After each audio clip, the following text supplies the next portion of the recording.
Hello everyone. आज मैं आपके लिए लेके आई हूँ UGC net Hindi first unit के मोस्ट इम्पॉर्टेंट पीवाईक्यूज।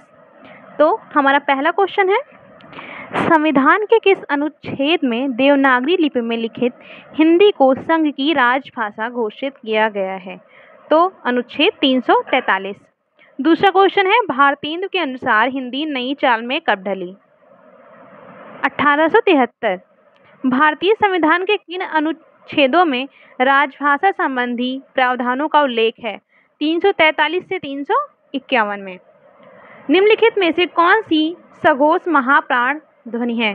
तो आपने सघोष पढ़ा ही होगा। तो ये उसमें ये पीवाईक्यू था, इसमें पूरा नहीं नोट है, तो इसमें आप सघोष देख लीजिएगा। अघोष होता है पहला और दूसरा वर्ड, और सघोष होता है 3, 4, 5 नंबर का वर्ड। तो हम आगे देखते हैं, निम्नलिखित में से कौन सा स्पष्ट स्वर है? तो बड़ा आ। निम्नलिखित वर्णों को उनके ध्वनियों के साथ सुमेलित कीजिए। तो देखते हैं, का कौन सा है? का अघोष अल्प प्राण है, खा अघोष महाप्राण है, और गा सघोष अल्प प्राण है, और घा सघोष महाप्राण है।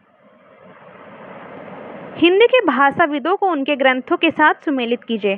कामता प्रसाद गुरु हिंदी व्याकरण, किशोरी दास वाजपेयी हिंदी शब्दानुशासन, उदय नारायण तिवारी हिंदी भाषा का उद्भव और विकास, रामविलास शर्मा हिंदी भाषा और समाज। भी देखते हैं, मुंडा भाषा परिवार का क्षेत्र कौन सा है? तो छोटा नागपुर। खड़ी बोली का प्रयोग सबसे पहले किस पुस्तक में हुआ? तो याद रखिएगा, प्रेम सागर लल्लूलाल। अब हम देखते हैं अपना 10वां क्वेश्चन। इनको सुमेलित करना है। स्वर ध्वनियाँ कौन सी हैं? अंग आहा ऐ ओ। तालव्य ध्वनियाँ चा छा जा झा। अल्प प्रणा ध्वनियाँ का त प ट। घोष ध्वनियाँ खा थ प फ भा। अभी हमें बोलियों को उनके क्षेत्र से सुमेलित करना है। ब्रज भाषा अलीगढ़, भोजपुरी छपरा, मैथिली दरभंगा, अवधी सुल्तानपुर।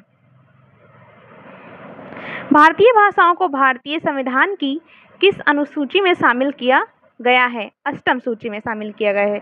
हम जानते हैं कि संविधान की 8वीं सूची में 22 भाषाओं को मान्यता दी गई है, जिसमें से हमारी हिंदी भी है। ग्रिम नियम किस भाषा की ध्वनियों से संबंधित है? जर्मन। बोलियों को बोली क्षेत्र से मिलान करना है। बांगरू रोहतक, भोजपुरी छपरा, अभी हम ऊपर भी देख के आए हैं, कुमायूनी अल्मोड़ा, खड़ी बोली मेरठ। नागरी लिपि का विकास किस लिपि से हुआ? तो ब्राह्मी लिपि से हुआ। वह हम जानते हैं, पहले हमारा ब्राह्मी आता है, फिर गुप्त लिपि, फिर सिद्ध मातृका, कुटिल भी कहते हैं उसको, फिर देवनागरी। उत्तर प्रदेश में कौन सी बोली नहीं बोली जाती है? तो मैथिली नहीं बोली जाती है। और कौन सी बोली जाती है? अवधी, खड़ी बोली, ब्रज बोली आदि। पुरानी हिंदी नामकरण किसने किया? तो चंद्रधर शर्मा गुलेरी ने किया। हिंदी को राजभाषा के रूप में मान्यता कब मिली? तो 14 सितंबर 1949। करम शब्द की व्युत्पत्ति किस प्रक्रिया से हुई? तद्भव। इनको हमें सुमेलित करना है। हड़ौती राजस्थान, बघेली मध्य प्रदेश, गढ़वाली उत्तराखंड, कन्नौजी उत्तर प्रदेश। इधर भी लिखा है, आप देख लीजिए। क्रिया रूपों को बोली के साथ सुमेलित कीजिए। तो करो बांगरू, करहूं अवधी, करो ब्रज, और करा भोजपुरी। पाणिनि ने किस ग्रंथ के द्वारा भाषा को एक रूपता देने का प्रयास किया? अष्टाध्यायी। शब्द रचना में किसका योगदान नहीं होता? पद का नहीं होता है। और किस में होता है पद का? वाक्य रचना में होता है। किस शब्द में रूप साधक प्रत्यय है? लड़के। भाषा के साथ सुमेलित कीजिए। जसमति हर पालने झुलावे, ये कौन सी भाषा है? तो ये है हमारी ब्रज भाषा। तेहि अवसर एक तापसावा, तेज पुंज लघु बयस सुहावा, ये है अवधी। अधिरंग स्वामी सुमील राती, बेटी राजा भोज की, ये है डिंगल। दखन है नगीना, अंगूठी है चक, अंगूठी को हरकत, नगीना है लग। ये है हमारा दक्खनी भाषा। अगर आपको और क्वेश्चन चाहिए तो आप कमेंट करिएगा। और थैंक यू सो मच।